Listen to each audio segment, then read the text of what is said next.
Starting off with number 5 in no particular order is the AM4 platform.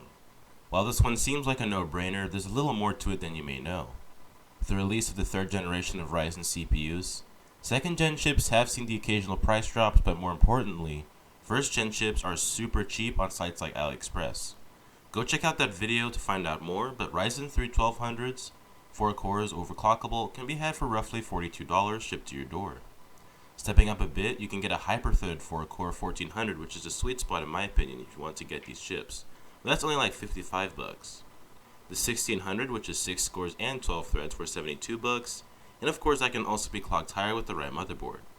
Before I talk about board options, keep in mind that for the most part, you're just getting the CPU and a badge and no cooler, so if you're getting one of these chips, don't forget to check for that. Now you could go for a cheap B450 board from ASRock, but any decent B350 board will run all 3 of these chips and potentially the 3rd generation with no issues, and you can overclock. I haven't seen many deals on AM4 motherboards in general, so if you don't live in the States, you can get a B450 board from Colorful. Phil's Computer Lab did a great video on this board, and for $80 internationally, it's a great option.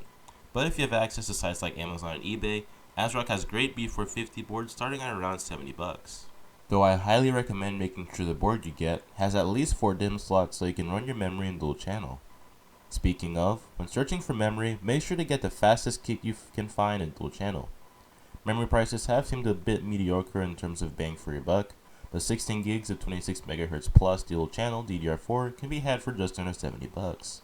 Do keep in mind that overclocking it further is a possibility, but don't count on it.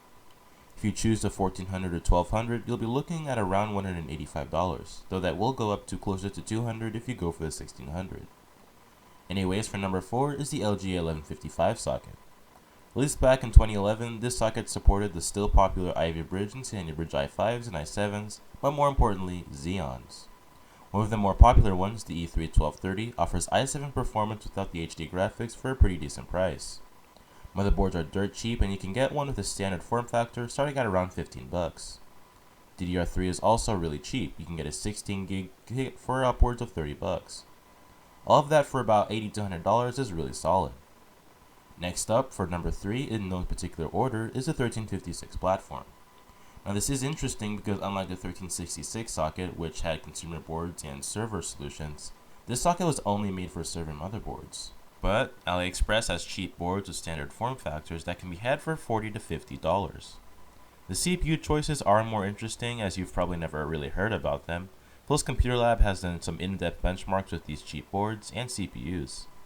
The CPU of choice is the 2430 V2, which packs in 6 cores and 12 threads with a respectable base and boost clock speed. These usually fetch for around $40 to $50. RAM is also cheap, and it can be cheaper if you go for ECC DDR3. But expect to pay $30 for 16 gigs and $60 for around 32 gigs. All of this will set you back around roughly $130 depending on how much RAM you get. Number 2 is the 2011 platform. This isn't a great option, but if the price is right, the results will be pretty promising. The motherboard is going to really ruin this mostly, but OEM motherboards can be had for $50 to $60, and at that point you might as well just buy its respectable tower. But you can get an okay to pretty decent one on AliExpress for $70 to $80, and Craft Computing and Phil's Computer Lab have reviewed a few decent ones that you should go check out. As for the CPU choice, if you can get overclocks on whatever board you find, which is very slim, but if you get a miracle, the 1620 and 1650 can be overclocked, but don't get them unless you have a good board, and can more importantly get them for cheap, as the 1650 is basically gone, and the 1620, while can be had for cheap, you only get 4 cores and 8 threads, so just keep that in mind. But for the most part, you won't be overclocking, so the E5 2687 or 2667 are the best value, as well they do have 8 and 6 cores respectively, but they are clocked much higher, and all the core turbos aren't impressive compared to other more modern chips, but for $40 to $60, these are quite the bargain. RAM is also something that's cheap. 16 gigs of ECC memory can be had for roughly $30. If you put them in quad channel, the amount of bandwidth is so good that it's comparable to modern systems with high-speed DDR4. All in all, this platform isn't the best value considering Ryzen exists, but for a little under $200, it's not half bad. Moving on to number 1 is the 1156 socket. This is a socket that would have housed one of the first generations of Core series processors, but the CPU of choice is the THIX 3430, a $16 4-core 8-thread chip that can be overclocked with a decent board.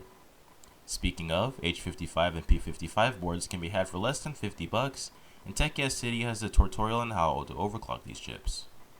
DDR3 can again be had for pretty cheap, and overall, for a rough total of less than $100, this may be old but can still run a variety of powerful graphics cards. Anyways, I hope you enjoyed the video. If you have any questions or suggestions, please let me know in the comment section and do my best to get back to you. If you did enjoy the video, hit that like button, but if not, you know where to go. While you're there, consider subscribing to the channel and enable notifications for more quality tech videos. Anyways, thanks for watching and I'll see you later.